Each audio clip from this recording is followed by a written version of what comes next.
పద్మవిభూషణ్ వచ్చినటువంటి మెగాస్టార్ చిరంజీవి అన్నయ్యకి హృదయపూర్వక శుభాకాంక్షలు తెలియచేయటానికి ఈరోజు ఉదయం అన్నయ్యని కలవటం జరిగింది.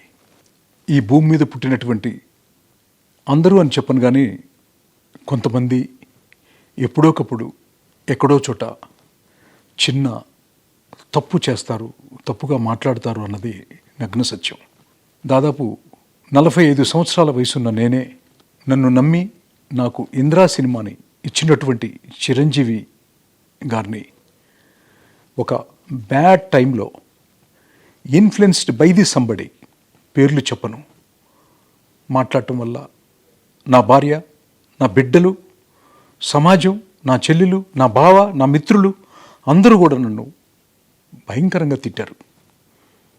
ఆ క్షణం నుంచి మీతో మాట్లాడే ఈ క్షణం వరకు కూడా నేను ఎంతో చాలా మదనపడ్డాను. క్షమాపణ ఎన్నోసార్లు భగవంతుడి ముందు, స్నేహితుల ముందు నాలో నేను అంతర్మదనం చెందాను. ఎప్పుడు అన్నయ్యని ఎదురుపట్టడం జరగలేదు.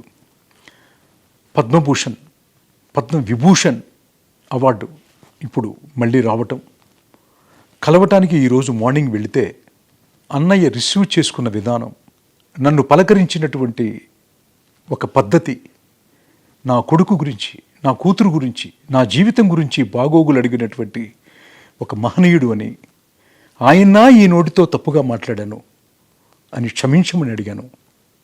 పెద్ద మనసుతో క్షమించటమే కాకుండా ఎంతో ఆప్యాయతగా, కుటుంబ విషయాలే కాకుండా కథలేమన్నా రాస్తున్నావా చిన్ని అని దగ్గరకు తీసుకుని మాట్లాడారు.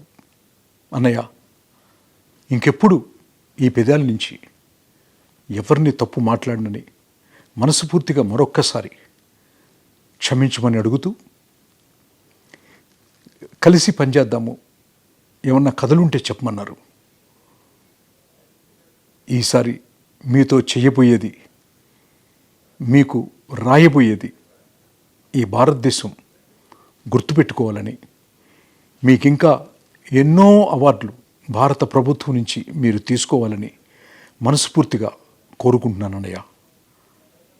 వచ్చే జన్మంటూ ఉంటే మళ్ళీ మీ తోబుట్టుగా పుట్టాలని మనస్ఫూర్తిగా కోరుకుంటూ, I'm sorry my dear brother, extremely sorry.